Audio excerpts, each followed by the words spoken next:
My husband has been acting strange around our daughter. I'd like to say we probably started out as most high school sweethearts do. Pretty popular, and practically known for just being in love with each other.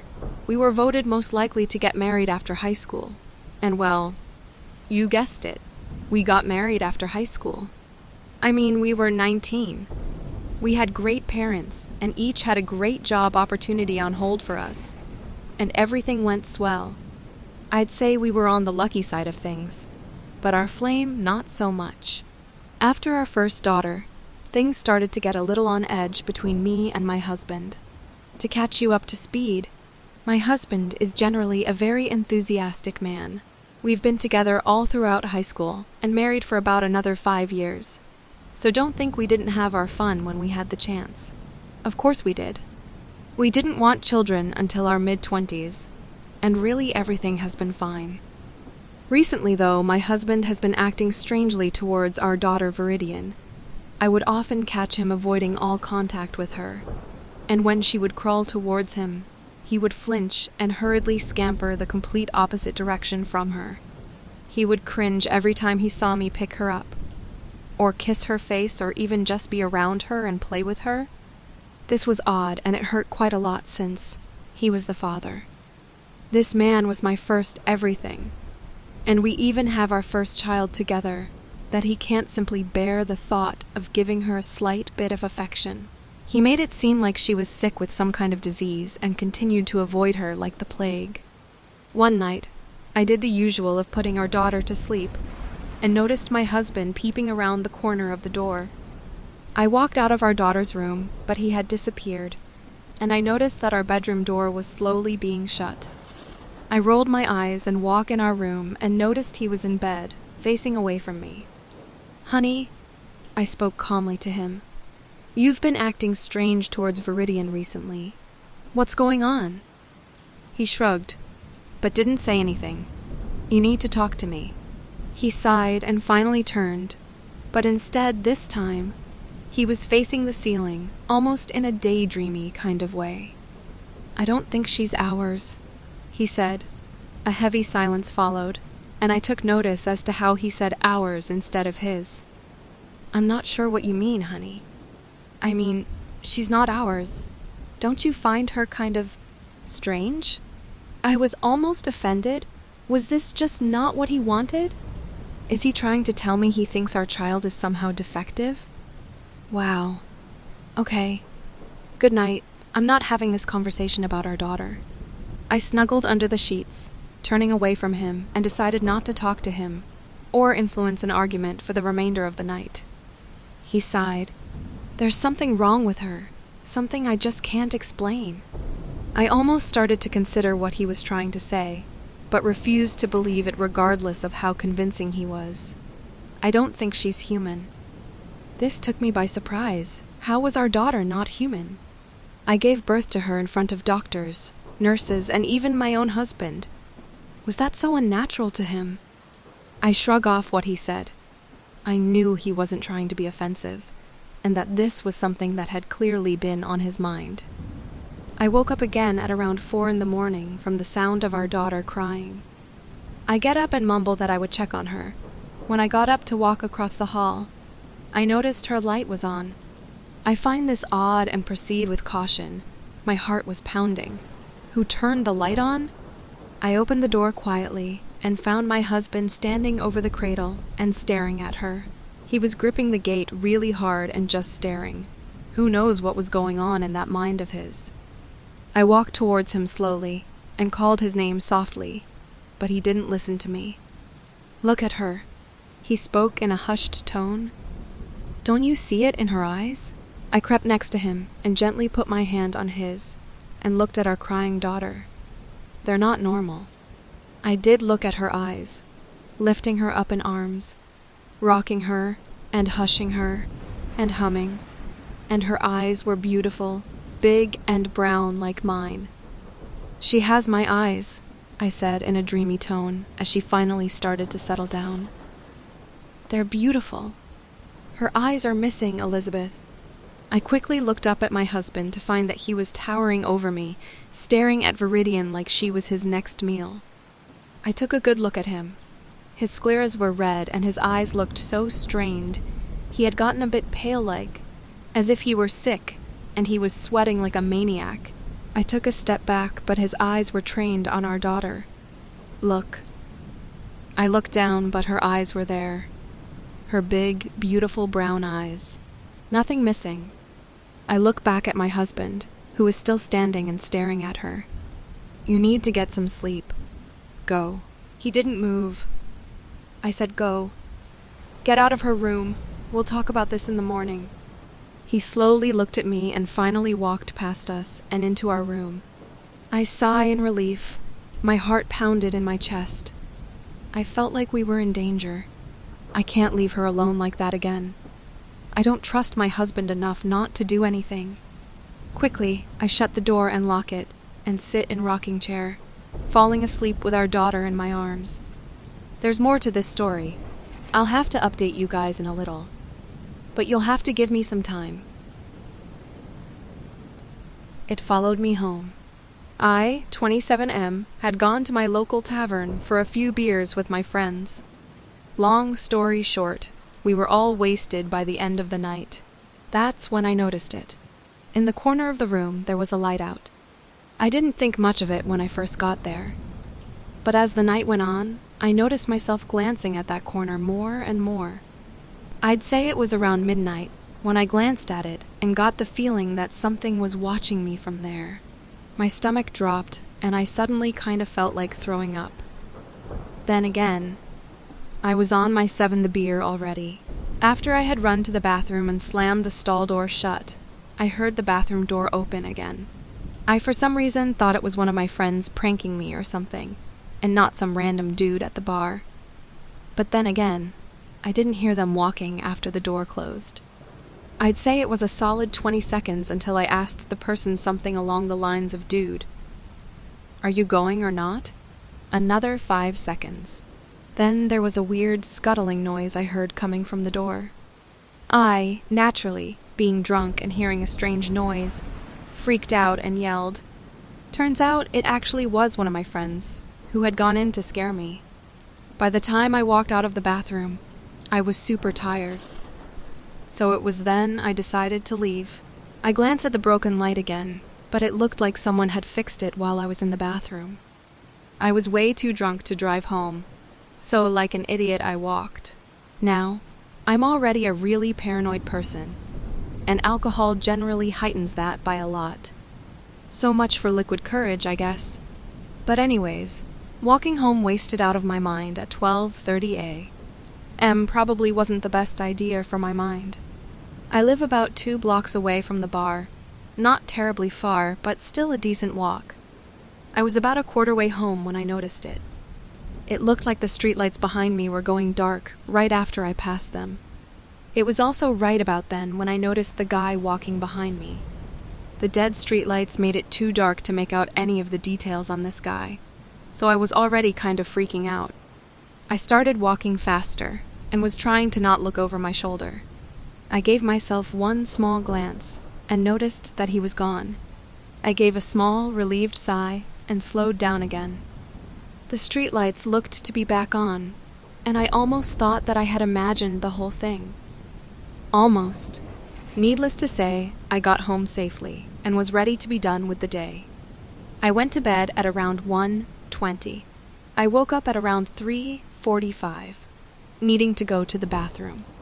When I got there, I tried to turn the light on. It was out too. I went in the dark, hoping my aim was decent. I hope it was. But anyways, I went back to my room. One problem. The door was locked. The type of lock on my door isn't a deadbolt, so you can close the door when it's locked, but not open it. I didn't remember locking it on my way out, 'cause why would I lock it? At this point, my hangover was just starting out, so I decided I would just go downstairs and make a cup of coffee or something. I didn't make it to the kitchen. I noticed my front door was open, but that door I did remember locking. I inspected it and noticed the lock was busted. Someone broke in. I heard a scuttling noise upstairs. The same one my friend had made in the bathroom a few hours ago. I grabbed the baseball bat I keep near my door and went upstairs. I searched the bathroom, guest bedroom, and my bedroom. Didn't find anything. At this point, I thought I was going crazy. That's when I heard the crash coming from my living room. I bolted downstairs to search, and that's when I saw it. My friend was standing there. Now that I think about it, I don't even think it gave me a name. His head just kind of fell apart. Not without a lot of gore, but I'll spare you the details. Something squirmed, its way out of the gaping hole that was his throat. It looked like a massive jet-black millipede climbing from the neck of the person I met at that bar around 6 hours ago. It started crawling straight at me, so I hit it with the bat, not without me screaming a lot, of course. I collapsed on the couch and dropped the bat after making sure it was dead. I put my hands over my eyes and just kind of massaged my face a bit. That's when I looked back at the bug. It had turned back into my friend. I ran to the front door. It was shut and locked. I ran upstairs to test the bathroom light. It was working. I went back down to him. I searched his pockets for his wallet to check his ID. It said his name was Jeremy Jacobson, 31. I decided to go back to bed and hope that it was a dream. And yes, my bedroom door wasn't locked either. The next morning, I woke up and went back downstairs. My friend was still there. I checked my phone. One of my other friends had sent me a text. "Dude, heard you took Jeremy home yesterday. How'd it go?" I looked back at Jeremy's body. It was real. I immediately called 911 to get the body and come get me. When they got here, they found me and Jeremy's body. I explained what had happened to them. This happened 5 minutes ago. I have no idea what to do. The bad place. The bad place. That's what the locals in my small town call the woods that circle our little slice of paradise. There are many different rumors that the residents murmur about to each other, but I don't think anybody really knows what waits in those woods. Devil cults, child-eating witches, creatures from beyond, and even aliens are some of the theories that float about. They are all bullshit if you ask me. But what isn't bullshit is those woods have definitely earned their nickname, the bad place. Hikers have entered and have never come out. Kids have dared each other to enter and vanished. Dogs and cats have run off into the woods just to never be seen again. If you stick to town, you're safe. The only rule is don't go too deep into the bad place, or you'll just become another statistic. I live in a small house just on the outskirts of town. There's an entry to the bad place about 100 feet from my front doorstep. At night, I keep my door locked and shotgun by my side, ready to fire at anything that comes from those woods. Nothing ever has, except for sounds, horrible sounds. The sounds of children screaming and crying out for help. I think it's the trees. Once the woods have you, they become you and can even communicate with you. That's just speculation, but it's the only thing that makes sense. Their cries nearly tricked me the first time I heard them. I've told the local sheriff and his deputy, but it always falls on deaf ears. They're just as terrified as the rest of us. Who can blame them? Bo, my 6-year-old chocolate lab, sleeps in my room every night. He whimpers when the wind blows at night. I'll never forget my journey into the bad place. The night Bo got out and chased after a monstrous buck into the woods. This wasn't a regular-looking buck either. He had red, beady eyes with torn-up flesh hanging from his body and crooked antlers that were broken in half and dangled loosely. I grabbed my shotgun flashlight and started towards the bad place. I moved as quickly as I could. It still surprises me today that I wasn't more reluctant at the time. The wind became cold as I progressed deeper into the woods. The trees grew closer together, and the woods began to swallow me. A sinking feeling filled the pit of my stomach. My heart pounded in my chest like a drum. I was terrified, and no matter how hard I tried, I couldn't call out Bo's name. My throat tightened more and more every time I tried. I managed to cry out to the woods, and they answered me. The dense trees suddenly started to open and spread apart from one another like a crowd allowing someone to pass. The wind quickly ceased. It was quiet. The woods had become eerily still. There was no signs of Bo anywhere. I looked in every direction. And then, a whimper. I followed the whimpering to a pile of tree limbs. Bo was lying near it. A strong gust of wind blew, knocking me to the ground. I gasped as I landed on my back. The wind entered me and filled me. Bo and I ran back to our little cabin. I never spoke a word about going into the woods, because I fear how people would have reacted. For the first few months, things were normal, and then it all started. The nightmares, the visions, and the transformation. My nightmares started to become extremely vivid. They varied in context, but all had a similar ending. It always ended with the woods taking me back. The visions became increasingly horrifying with each passing day. It went from hearing children crying to seeing their dead, mutilated bodies wrapped in tree vines. They stalked me wherever I went. It got so bad I had to move from my cabin to an apartment in a bigger city. I can still hear the woods calling me back. The trees whisper my name, and the wind blows for me. The bad place is in complete control now. I can feel it in my heart. I know it in my mind. There's something growing inside of me. I can feel it moving in my stomach. The pain is shooting to the rest of my body. My skin has started to dry up and become a wood-like texture, flaking off in good-sized pieces. Maybe I should go back. Maybe I should give it what it wants. Me.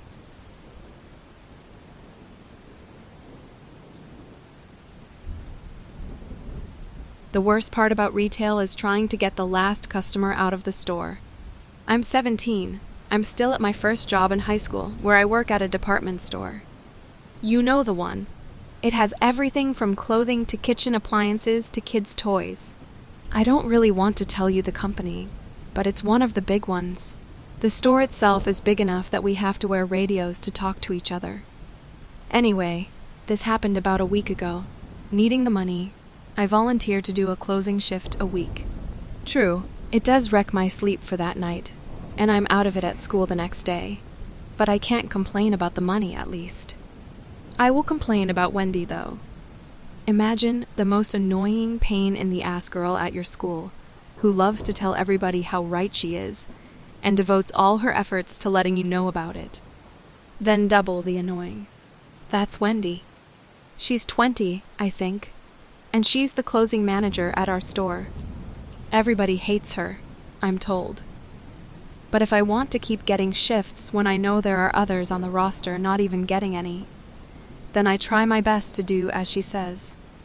So after we closed, and everyone except me, Wendy, and Danny, some college student, were left. I just had to bring Wendy's attention to the LOCKED door in the public bathrooms. Are you shitting me? Daniel, I thought you said there were no more customers. Danny shrugged his shoulders. It was his way of saying that his shifts ended, so he doesn't care. Wendy huffed her cheeks as if responding to his challenge. No one leaves until we get our friend out of the store. But it's 5 minutes past closing. I've got an exam this week, protested Danny. We all leave when our job's finished, and it's finished when all the customers leave. He rolled his eyes as soon as Wendy turned to knock on the bathroom door.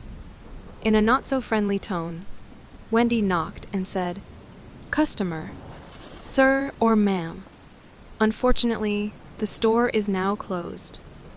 I'm going to have to ask you to leave. For your convenience, we'll be open tomorrow at 8. No response. Arg, seriously? We don't get paid after closing, Wendy said to no one in particular. Right, so I can leave now? Said Danny. No, you wait here while I get the keys to the door. Maybe the customer's hurt or something. Wendy stormed off, leaving just me and the college kid. No one likes her, you know, Danny said. I responded with a quiet, yeah, hoping that Wendy didn't suddenly come storming back and hearing me complain about her, terminating my job on the spot as revenge. It only took her a few moments, though, to come back with the key, and she almost stabbed the keyhole with it. She paused before turning, knocked on the door again, and said, "Sir, or ma'am, if you're in there, I'm going to open the bathroom to check if you're okay." With a huff and a puff, she threw the door open, gasped, and let out an "oh shit." I peeked through the doorway and nearly threw up. There was blood thrown on the walls in big red patches, the crimson colors glistening under the dim post-closing light of the store. At least, I thought it was blood. Wendy had something else in mind. Paint. "We're going to have to write that off in shrinkage." "Listen, asshole. I want you out of the store now before the police arrive." She stepped into the bathroom. It wasn't practically big. The only things in our customer bathroom were 2 sinks, 2 stalls, and 1 towel dispenser. But no sign of the customer. One of the stalls was wide open. The other one was closed. Wendy stomped around the paint and right up to the closed stall door, practically banging it open. "Hey, get out of there already." Her knocking was so hard the stall door swung open, revealing nobody was there. The shit? "You two, go find this idiot and get him out of the store. I'm going to call the police and file a report." "Didn't you say the police were on their way?" I asked innocently. That's what's called a bluff. All good managers do that. But now I have to actually get them involved. I don't even know why this is happening on my watch. The boss is going to kill me. Danny and I covered different areas of the store. He went to kids' entertainment to check on the paint aisle, and I headed over to the clothing section. When I finished my shift, everything was a mess in the clothing section. So imagine my surprise when not only was everything faced up, but it was done better than I've ever done it. Like it was done by the most diligent worker imaginable. My comms radio started to crackle, and I heard Wendy. "Have you guys found him yet?" "That's a negative." "Right. Okay. Have you seen him, Danny?" A moment of silence. While I waited for Danny to respond, I admired how well the face-up was done. But then it slowly started to dawn on me. If I didn't leave it like this, who did my job for me? Wendy's voice crackled over the radio again. "Danny, response now, please." Again, silence. Jesus, high school kid. "Whatever your name is, tell Daniel to go turn his headset on." "That's okay." I was sure she was busy all the time and couldn't learn the name of every employee at the store. Still, she was my only manager I regularly saw, so it hurt a little. Anyway, after my brief moment of silent self-pity, I responded and head my way over to the kids' entertainment section to find Danny. Toys, sports equipment, pajamas, shorts, shirts, bikes, bike pumps, balls, plastic kids' toys, action figures, dolls, video games, video game consoles, video game, consoles, ace cables, pencils, and pens for school, exercise books, reading books, novels, comic books, mugs, arts, and craft supplies, all this and more at our store. Sorry, had to. But you get the idea. Our kids section was almost half the store, and there were a lot of different products, which partly explained why I had trouble finding Danny. A few minutes passed before Wendy called me over the headset. "Found Danny yet?" "No, not."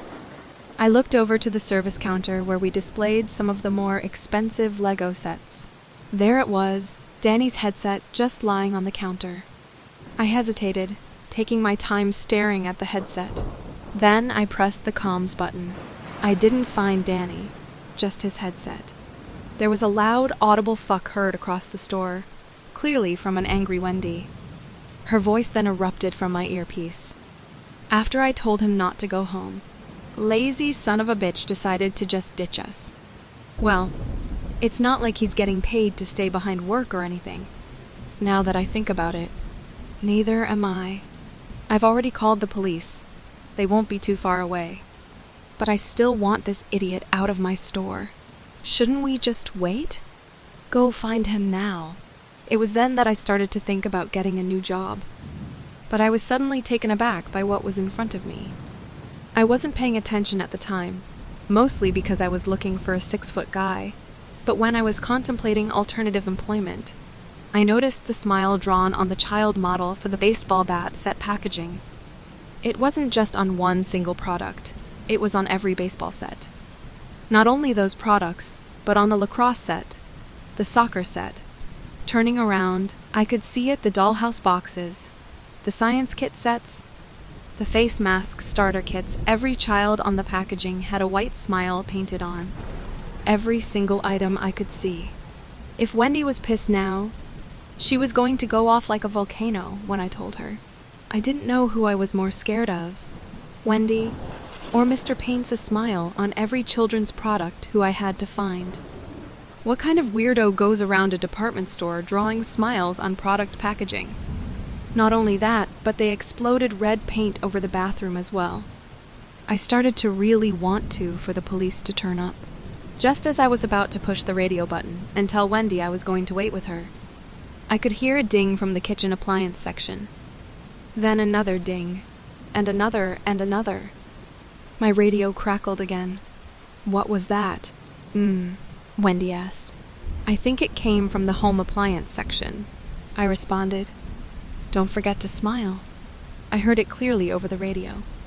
But that wasn't Wendy's voice. Don't forget to what? Said Wendy straight after on the radio. I thought you said that, I said nervously. Why would what? Look, just go find this idiot and send him out of the store. I didn't know who I was more afraid of at that point. Psycho painter, customer, or Wendy. Must have been Wendy because before you knew it, I was off to the home section to investigate those beeps. Didn't take long to find the sources, the display appliances. Only problem, they were never plugged in. Knowing my luck, the customer was probably cooking bits and pieces of Danny in each appliance. But luckily, as I turned each display off, there were no signs of Danny. He'd just run off, like Wendy said. Lucky bastard, leaving me alone to deal with this jackass who wants to annoy some high schooler at work. That loser. Whatever fear I had evaporated and turned to anger because I called out, "Hey, it's past closing, wherever you are. Get out of here." No one called back. Instead, I heard humming. Hum, hum, hum, hum. Kind of hard to type out, but it sounded cheerful, as if whoever was humming sounded like they were enjoying this. And it was coming from the adjacent bathroom appliance section. Again, thinking back, I really wish I didn't go. I really wish I just waited for the police. I even wish I just walked back to Wendy, because whatever scolding she would have given me was far better than what I'm about to tell you. So I followed the humming, like some super sleuth using only his ears to guide him. I walked past the shower racks, the shower mats, bathroom scales. You get the idea. I walked pretty much to the other side of the bathroom department, to the bedding department, where the humming started to get really loud. Look, this isn't a game, I called out. The police will be here any minute. In the corner of my eye, I could see bed linen being folded, but whoever it was hiding behind a corner aisle. Look, guy, I can see. Don't you think it's time to go home? The folding stopped. The linen fell to the ground. Around the corner walked some guy, looked a bit older than me. I don't know. Didn't get a good look. Had on this weird bow tie and suspenders, though, which caught me off guard. But when he waved to me with no hands, only waving a bloody stump, that freaked me out. How can I help you today? He started walking closer and closer, and as he did, his eyes started to sink into this face. His skin sagged. His skin tone darkened. As I sit here right now, I still don't know what to tell you or what he was. All I know was I freaked out and ran to the front of the store. Job be damned. I screamed pretty fierce because as I was running to the front of the store, all I could hear was Wendy over the radio just saying, "Hey! Hey! Hey!" I ducked and weaved between aisles and pallets until I finally slammed against the front door. Frantic, panicked, and scared, I blindly fumbled for the open button to the side. And when I did, I heard an unfamiliar voice. "Hey kid, what's wrong?" I was so focused on looking for the button, I didn't see the police arrive at the front door. "There's a guy. He's waving, and I said with flurry of hand gestures, One of the officers lowered his hand gently, and as if to say, "Settle, squirt. We're here to help." The cameras didn't catch anything. Our cameras aren't great because they don't have the resolution to see when all the smiling faces were painted in the kids section. But the cameras aren't that bad where they can't see people. But they didn't find this last customer. When I ran scared in the bedding section, the cameras didn't pick up on anything or anybody in front of me. But I swear to you, and I swore to the officers and Wendy, that there was somebody in the store. The officers just dismissed me, saying I was past my bedtime, but I know what I saw. I wasn't sleep deprived. There was somebody there late at night, and it was like they never stopped working. Thanks for listening. Please don't forget to like and subscribe.